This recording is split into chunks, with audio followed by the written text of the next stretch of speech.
Hi again, everybody. My name is Greg Anderson, and this is the Good Timekeeping Show with Greg Anderson. Today, I want to talk about these watches right here. These are variations of the MW600 watch, and these are fairly easy to find for a reasonable price. I'd say somewhere between $20 and $25 would be very easy to find. Maybe you shop some sales, look for some coupons, you might be able to save a couple dollars. But still, somewhere in the low 20s, and you should be able to find any one of these. That one's very shiny. So with the way I've got this lit, it's kind of hard to see that one over there, but it's got that gold tone to it. So this one over here, it looks like it's got a black background on the face, but if you take a close look at it in the right kind of lighting, you can see that that's just a very deep blue face on this watch. So this one is the MW600F-2AV, and you can generally find this. I've seen this at a lot of Walmarts around here. Just walk into the store and walk out, have it right on your wrist that very day. Or of course you can order these online. This is the one you're going to find most common, just around town. Now, if you really want the one with a truly black background on the face, that would be the MW600F-1 AV, and it's out there, and you can find that, again, the same price range for somewhere in the low 20s as far as dollar amounts. And so that's out there. I just couldn't find it at local Walmart stores. And also, there's one other version I was able to find, the MW600-7BV. And that has a white face with a different font for the numbers on there.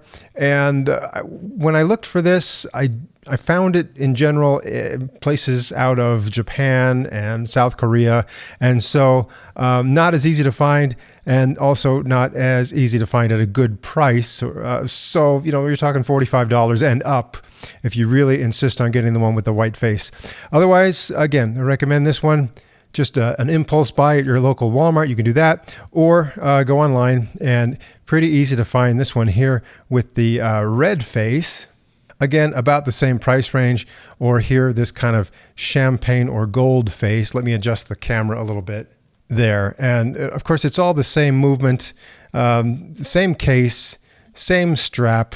Everything is the same except for just the color of the face, and even the price is about the same. So pick the one you want the most and have fun with it. Now, a few things to keep in mind about these watches. As you can see, as it tells you right on the face, it's a 10-year battery. That's a lithium CR2012 battery, by the way. Should last 10 years. Water resistant to 100 meters. And it's an HD watch. So not quite as durable as a G-Shock, but HD indicates it's a little more tough than just your average run-of-the-mill wristwatch that you're going to find just anywhere. So part of that HD line, very simple, of course, 3 analog hands and a little date window there at the 3 o'clock position.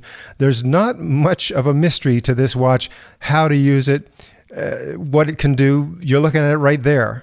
The back of the watch, of course, reminds me of a lot of Casio watches, where you've got this stamped metal back there with a little bit of writing etched into the back. Tells you what movement you're using, made in China with a Japanese movement. You've got 4 tiny screws that hold the back into place. So every 10 years or so, when it's time to change the battery, take those screws off, change the battery, put it back together, and you should be good to go. Very simple. I would say this watch band reminds me of some watch bands I had on Casio watches back in the 80s and 90s, which is to say it's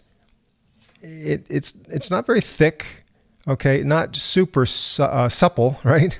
So I suppose there's a possibility that over time this could get brittle and weak, maybe develop a crack, and maybe you'll find yourself, before the battery runs out in 10 years, you may be thinking about you want to replace this watch band. Luckily though, it's pretty easy to find parts like this, the watch band especially, from genuine sources, genuine Casio sources. So if you do find that the watch band doesn't quite make it as far as duration, it'd be pretty easy to find a replacement. But with me, I have so many watches that, frankly, I put this in the rotation. It's only going to be worn a few times a month, so I don't think I'll have any trouble making the watch band last. But it just seems to me, by comparison to like a G-Shock watch. The watch band doesn't look like it's quite as sturdy. Other than that, what you see is what you get. It's, let's see, it's got a convex crystal there. It doesn't look like it's the most, durable material, just a plastic crystal. So be careful with that because it is convex. It may be susceptible to scratches the way it sticks out like that. But if you get a tube of this Polywatch stuff, it's real simple to use and you can polish out your minor scratches and stuff off a watch crystal pretty easily with that. So keep that in mind. And I think you're good to go here. Now, I know a lot of people want to be sticklers about, does the second hand line up really well with those second hand markers all the way around the dial? You can see from this angle, it certainly looks like this one is lining up really well. Maybe not absolutely perfect, but you're not looking at the most expensive watch in the world. Let's compare that to this one here. How well is it lining up with the markers? Again, it's pretty good. If you look closely on there, it's maybe not exactly hitting the mark all the way around the dial. And of course, my camera angle might make a difference there. How about this one? How do we do here with the alignment of the second hand? This one seems to be the least accurate as far as that pointer going exactly to the second markers. So, the nice thing, I guess, is if you find this at your local Walmart store, you can pick and choose which one you're actually going to walk out of the store carrying. So if you see one at Walmart, if you have a selection of more than one available, you can certainly decide which one is hitting those markers the best. Take that one home. If these you're ordering online, you might have to just take your chances. And but for me, it's kind of like I don't expect these to be accurate atomic clock type watches. So if the second hand doesn't look like it's exactly hitting the marks, for these inexpensive watches, not that big of a deal. And as you can see, sometimes it looks like it's hitting the mark better on this side of the dial versus this side of the dial. So it's hard to say. But again, these are budget watches, so try not to be too much of a stickler about that. As for using the watch, when the crown is pushed into its normal position, it just kind of rotates back and forth without affecting anything. But if you pull it out one click, okay, to the first position outward, and let's see, it's kind of small, but okay, I think I got it. So it's one click out. You see the time is still running, but here, as I advance this, I guess I have to go the other direction. Okay, as I push it from the bottom there, counterclockwise, that is advancing the date in the date window. So that's a quick way to change that. And typically, once it's set, you only have to adjust this at the end of every month that is not 31 days long. So that's February, April, June, September, November. There's only 5 times a year when you would have to do this, and just at the end of a month, just advance that so it lines up again. All those months that have 31 days in it, you'll be just fine. So then the other thing is, okay, I'm going to pull that. Okay. I pulled it out to the second position outward when the second hand got closest to the straight up 12 o'clock position. Now this will allow me to set the time. If I wanted to set it to some, say, atomic time source and line it up exactly when at the start of a minute, I could get that set. And I can do it that way. But what a lot of people recommend here, I'm just going to go, okay, so it just went past 12 o'clock and the date changed. So that tells me right now it's in the AM hours. I'm going to go ahead and advance this to yesterday's date, which, let's see, I'll pull it out one click.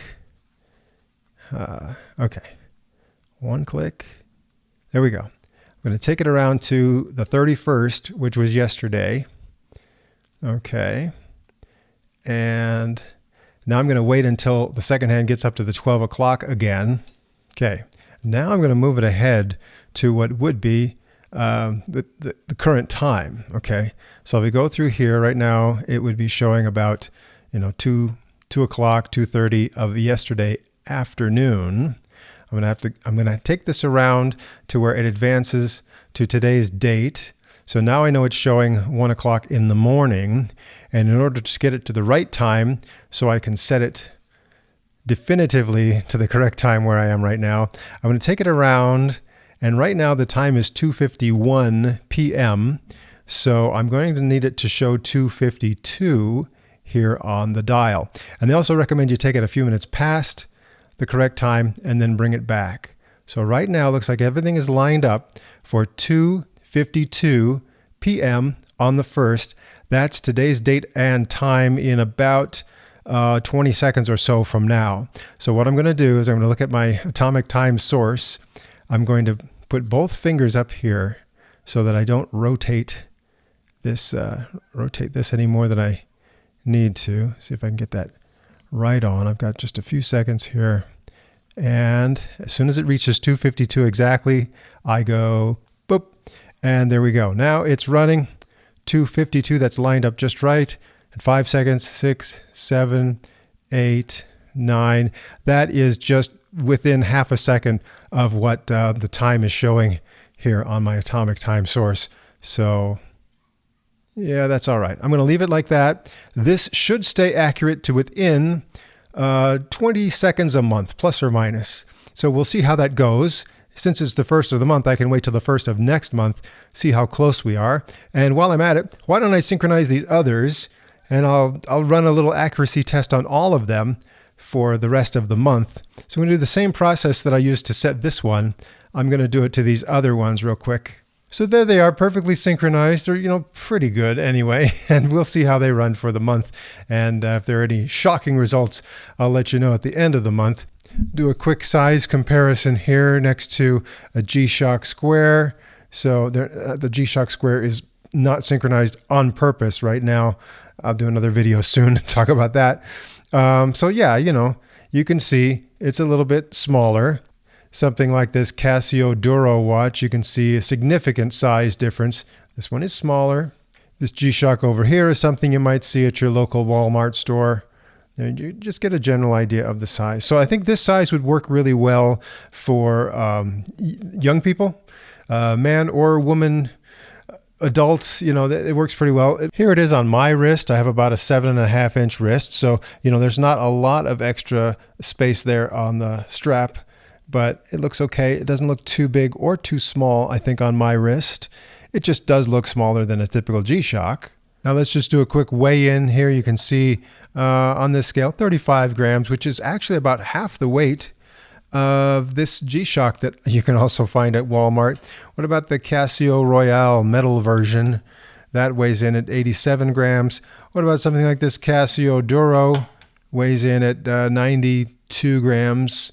So again, it's going to be lightweight and easy to wear at somewhere in the neighborhood of 35 grams for this guy. Oh, hang on. I almost forgot to show you the glow-in-the-dark material here. Let's just get a little... Okay.